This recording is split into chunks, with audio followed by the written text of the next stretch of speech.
Donnie and Dolly. The team is supported by ableauctions.ca. Closing your business? We can help.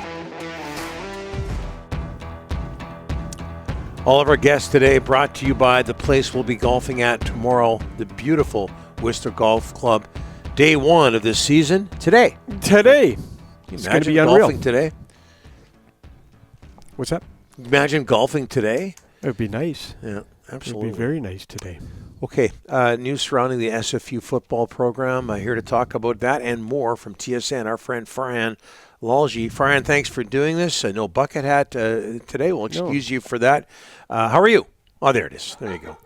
It's there. It's good, but it's black, and I got to go outside, and it's really hot. And even though there's a shade there, so I've got to pick and choose. And instead of golfing, you guys should be up in Kamloops covering the Lions, should you not? Yes, absolutely. Yeah, we'll work on that. So should you? Where are you right now? You're at home. I will be going. I will be going in a couple of days. I will make my trip up to Kamloops. There's no doubt about it. But SFU, yesterday was an interesting day, right? Because we lost the injunction. The players lost the injunction, which we weren't completely surprised by because we know what a stretch it is to gain something like that. But we got an indication the day before that the university was going to crack the door open a little bit, regardless of what the outcome of the injunction was. And look, from a university right now that is taking body blow and head blow after body blow and head blow, that school, the president, all the people there, the athletic director, they are all suffering immense reputational damage, and I think they're feeling it. So the door got cracked open a bit. I know there's outside forces that are also involved that have been trying to influence the process, political and governors and otherwise, right? So what was originally designed as a special advisor process that we are fully convinced, and I've heard this from people internally, that was designed to run the program just off the road, right? That wait until December, delay, use the advisor as a deflection for the media, and then by the time we get to December, there's nothing left to save. I think now they've had to completely revisit and pivot. And now I think there's a real opportunity that the door's open and this program can be saved. And the president talked about committing to making an application to U Sports for the 2024 football season, possibly even the NAIA. The possibility of exhibition games for the 2023 season is on the table. Okay. We still got a ways to go to get that, but certainly 24 seems a little bit more promising right now. But just, having the program back in whatever way, shape, and form is such an important thing. And just to have that as a real possibility, to have meaningful engagement, which hadn't happened before the original decision. So, look, at the end of the day, as the president admitted herself, trust needs to be rebuilt. So we're going to see, based on actions over the next day, 2 or 3 days next week, whether or not some trust can be rebuilt, right? Because for us, we want to, we want to rebuild that trust. We want to get this thing back on the rails and get to a positive outcome here. Okay, Farhan, I was just going to ask you about 2023, and you're saying there's a possibility of exhibition games. As for a special advisor, I think I've got this right. Law professor Richard McLaren, special advisor for this whole situation. Do you know him at all? What do you know about him?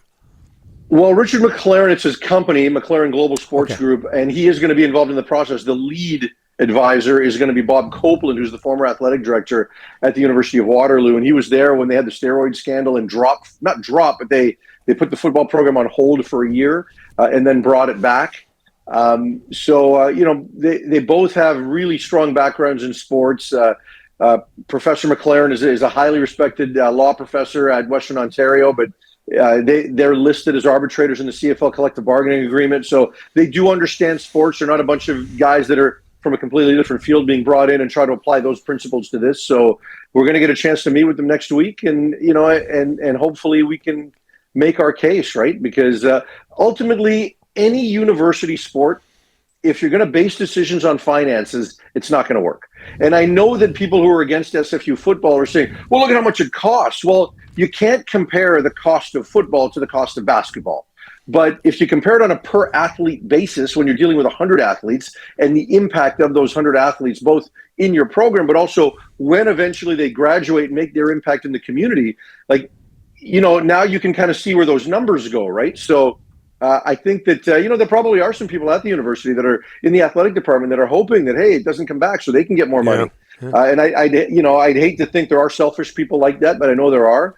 But ultimately, I think that if this process is legitimate, wait and see, certainly the people are legitimate, and they don't base it strictly on money, then I think that we can have a positive outcome here, because there's not a single sport on that campus or most other campuses in Canada that makes money except for maybe Laval football, right? Everybody is losing money, but they see the other benefits to university sport. Farhan, let's get back to the BC Lions. The only worry I have is Nathan Rourke captivated not only Vancouver, everybody in the country, and you lose a little bit of momentum when he's gone. But Vernon Adams, where's your confidence level with him being the guy all year long? My confidence in VA is high, right? And I've seen kind of a renewed commitment from him. And I'm not saying he wasn't committed previously, but I think sometimes when you feel you've arrived and you've signed that big contract, you kind of start looking at other things. You think the football stuff is taken care of. I'm where I need to be. And there are other things that maybe you focus on. And again, I'm not saying he's done that, but I do know athletes that have signed that big deal that have kind of gone down that road. And I think when he came here last year, it was a tough situation just midway through the season, getting dropped in, and all the Nathan comparisons were there. I think now that we've seen him for a period of time in BC, you'd hope that by next year people understand that Nathan's not here.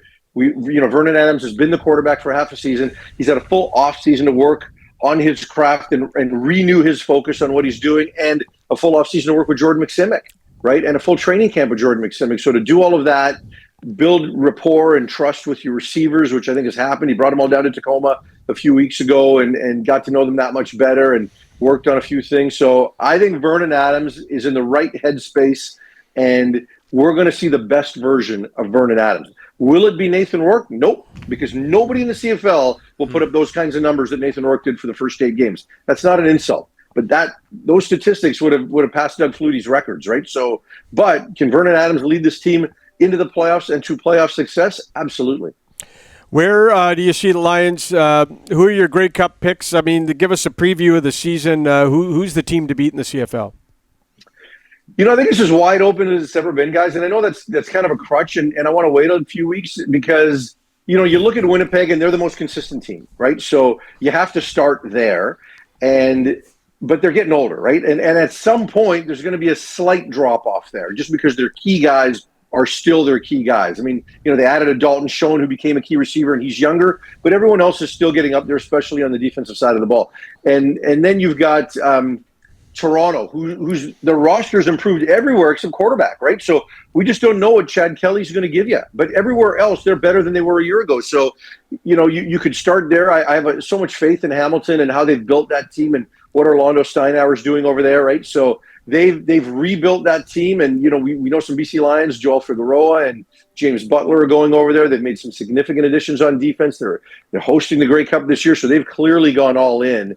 And I don't think they were that far away last year if they can get Bo Levi Mitchell, even to a 7 out of 10 level, right? I think they become formidable in the East. So, you go there, and I think the Lions are going to be right in the middle of things in the West. So I want to wait a few weeks. And, we went through our storylines for the offseason, and I think every quarterback in this league has a question around him, right? Whether it's Montreal and Saskatchewan, they've traded quarterbacks essentially, right? What are they going to look like in different colors? Taylor Cornelius in Edmonton has a great supporting cast. Is he ready to take the step? Jake Mayer, no more Bo Levi in the building. You're now the leader. It's your team. Like, every team has that except for Winnipeg, right? Every other team has that. So I want to see for a couple of weeks what that looks like before I can offer up a Grey Cup prediction. You know what was outstanding about that answer, Farhan? It was the almost word for word the same answer you gave when Rick asked you the same question a week ago today. No. Right? No. Yeah, no, it wasn't. I'm thinking, have I heard this before? I wasn't wearing that. It's relevant now because training camps are underway. Relevant. And last week we were a week away. Wasn't last week. I never asked about your Grey Cup picks last week. It was about 4 weeks ago, so these guys are wrong. And while we're talking about the BC Lions, we were talking about SFU earlier. I cannot say enough good things about Amar Doman and the support he's given to our project to try to get the program back. And, Rick, when you talk about, you might have a little less buzz in the marketplace because Nathan Rourke's gone and Vernon Adams is there. Fans don't pay to see an owner, but this owner is committed to doing all the right things. And he's shown he's fully invested, not just in the Lions, but in amateur football. We saw it with his commitment to the Shrum Bowl last year, but wanting to step up and help us raise $700,000. And hopefully we're going to be able to put that money to good use. But I think if anybody can help bridge that gap of losing a star quarterback by helping build the team and all the marketing around it, because, CFL fans for years, especially in this market, haven't complained about the quarterback. We've complained about ownership and a lack of marketing and a lack of local engagement and things like that. Well, check. So, so I think there's going to be belief in what they're doing, and I know they're ahead of targets on season tickets right now. Yeah, I think a fan base wants their owner to be in tune with them. They want the owner to be in tune with the customer, with the audience. Okay, Farhan, so prepare for a week from today. Who's your pick to win the Grey Cup next Just year? stop Whatever the question was. 4 weeks ago, I asked you. Rick, 4 weeks ago. Rick, I've got a homework assignment for you. Yeah. I want you to ask me about 3 players in the Lions defense next week. Yeah, that's it. Okay. That's the next question. He's coming on your way. I'm on it. He's on it. I'm on it. All right, thanks, Farhan, Excellent, and congratulations on, I would say, mostly positive news about SFU. Yeah. Keep up. Thank the you, fight. my friend. We'll keep. We know where you met your lovely wife. We want to be proud of that university, right? Up at SFU. Absolutely. Thank you, Farhan. Appreciate it. Farhan Lalji.